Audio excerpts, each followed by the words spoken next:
Thank you.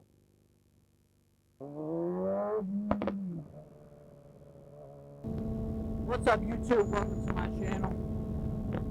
Couldn't sleep tonight, so I figured I'd go out for a little midnight run. Figured just hit downtown. Yeah, see how it's like. Also, I'm testing out my new mic setup, so hopefully it's gonna work out well. I got the purple Panda. I know a lot of motor vloggers recommend it, so we're gonna see how it goes. My bike is a little loud, so I'm trying to mediate between my voice and the bike. We'll see. Downtown San Diego looks pretty cool at night from up here.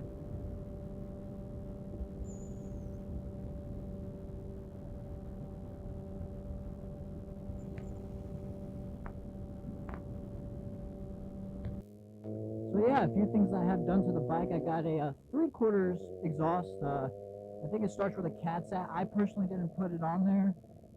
I bought it the way that is, but it is a Graves exhaust. Thing sounds nice.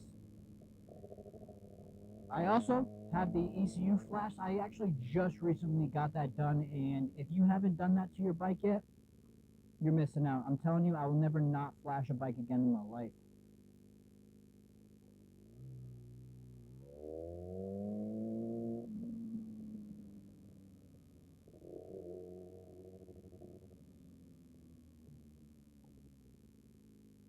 This is actually the second Zx6r I've owned. The first one I had was a 2011.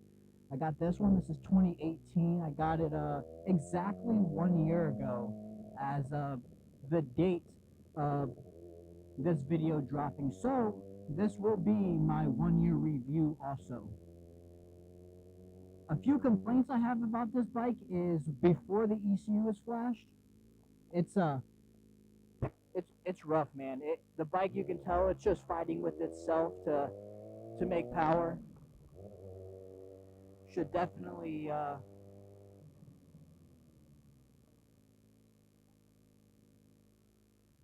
the bike definitely fights with itself to make power. So highly, highly, highly recommend flashing that ECU. Also, the seat, it's a little uncomfortable, but I love the riding position. It's not as aggressive as, let's say, the R6s, but it's not. It's no naked bike. You are in a racing seated position, but it's not too terrible. When I first got this bike, it was a few years that I stopped riding, and then I bought this bike, and my neck did hurt, my back did hurt. My friends were able to go a lot longer than me. I had to definitely take breaks.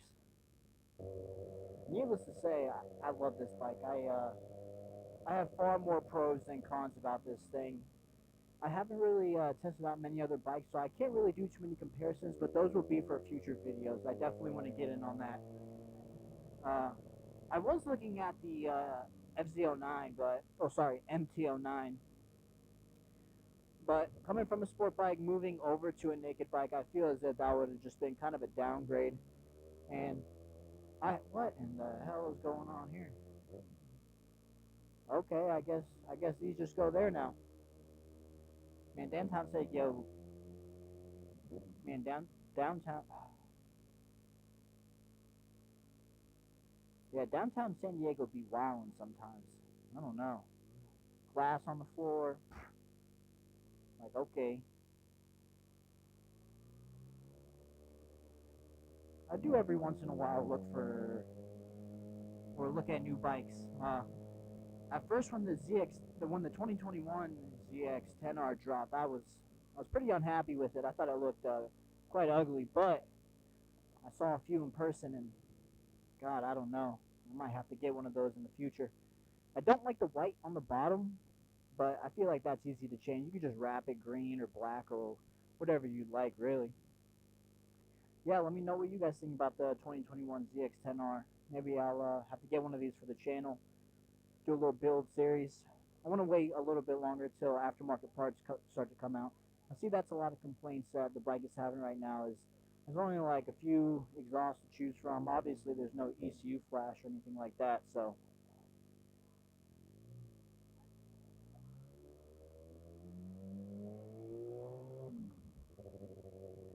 Man, I love the reactions this thing gets. I mean, it's just bright green. It's like in your face.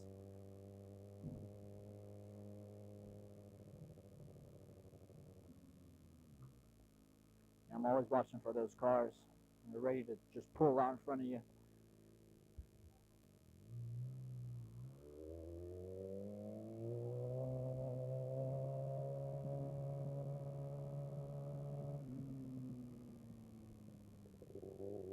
So back to the 1-year review of the bike.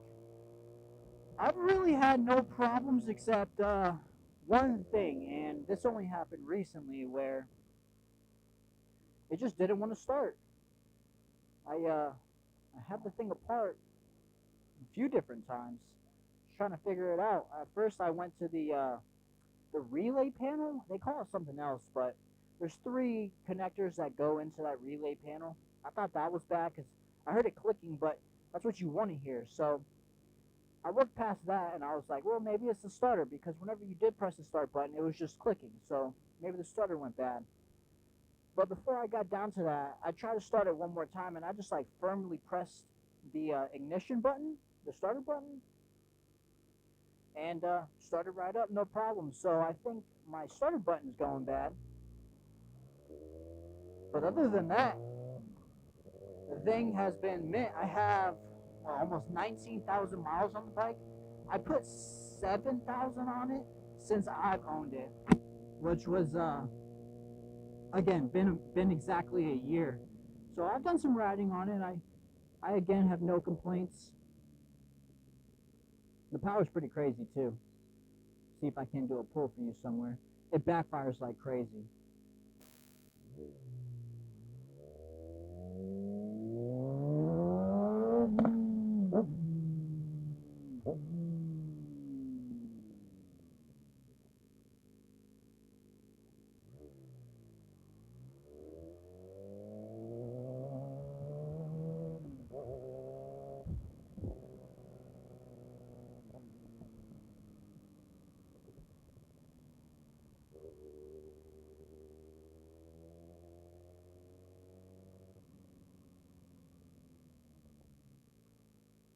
Man, all these lights. I guess it is a Friday night downtown. This should have been expected. Hey, look, a doggy.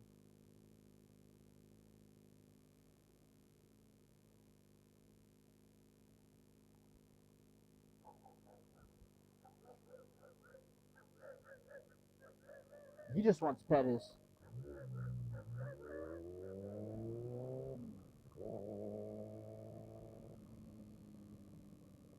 Well, finally, a light that we hit that's not red.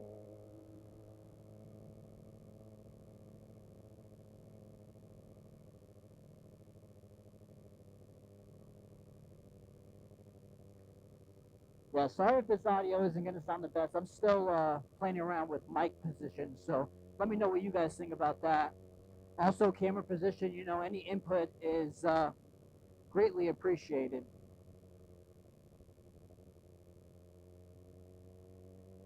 Also, future content, let me know what you guys want to see. I can do a more in-depth review on this bike. I know that this is the 1-year review, but I can definitely go into detail about things that you guys want to hear about. And for a Friday night, downtown is still kind of slow.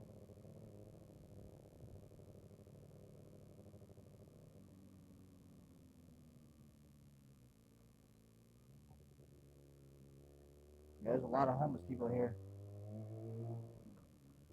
That's one thing that surprised me when I first got out to California, was the amount of homeless people.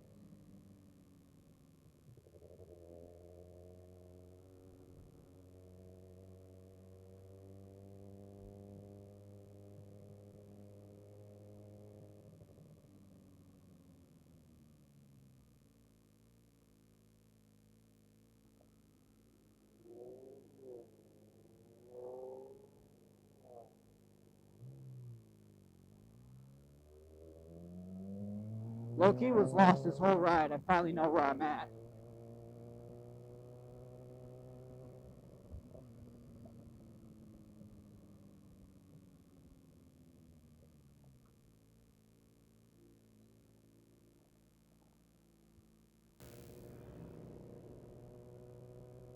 goddamn.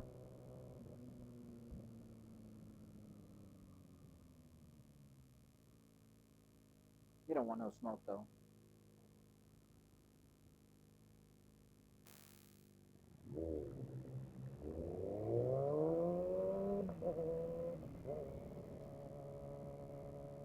That does bring me to another good point though. The low end torque on this bike is it's low.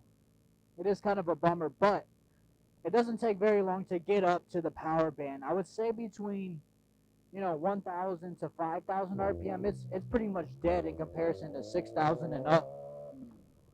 But again, doesn't take very long to get there, but you definitely have a dead spot. The ECU flash, for sure, helps with that.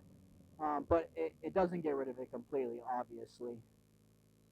I should take a left here. Looks like someone's having fun doing donuts out here.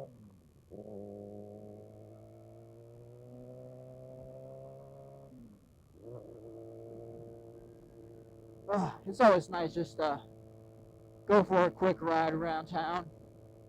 Especially when you can't sleep, you're just like, fuck it. I'm going for a ride. After I got my first bike and sold it, there was a solid 3-4 years from the time I sold it till when I got this bike, and that's all I could think about. Get myself a bike. Sorry, I keep forgetting to put down this visor. I don't know if it's gonna screw up my audio or not. Well, I guess we'll find out, huh? Another crazy thing out here in California is lane splitting. I'm originally from Florida, and that shit's a no-no. But in California, that shit's just accepted. Like, it is legal, but like no one complains, nothing. In Florida, they just angry if you cut, I wouldn't say cut off somebody, but you get in front of them before a light, they'll start giving you the finger and stuff like that. But in California, you literally can just cut right between them. People just move out of your way like it's nothing. Like, it's honestly nice. I wish they would implement that in Florida because, I definitely see the safety features in it. I don't recommend lane splitting doing 80 miles an hour down the highway, but when you're coming up to a light and stuff like that, you pretty much eliminate the risk of getting rear-ended. I think that's a pretty big danger of motorcycles, especially if you're the first to a light. We already know people don't look for motorcycles like they should, so having that added safety measure is definitely nice. I don't lane split unless traffic's at a complete standstill.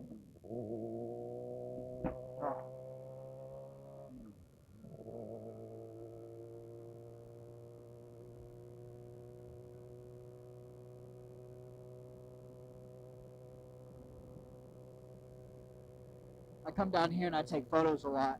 You all should check out my Instagram too. It's One Up Photo. Let me know what you guys think about the photos. Maybe I'll do some videos on me shooting photos and some tutorials on how I edit and whatnot.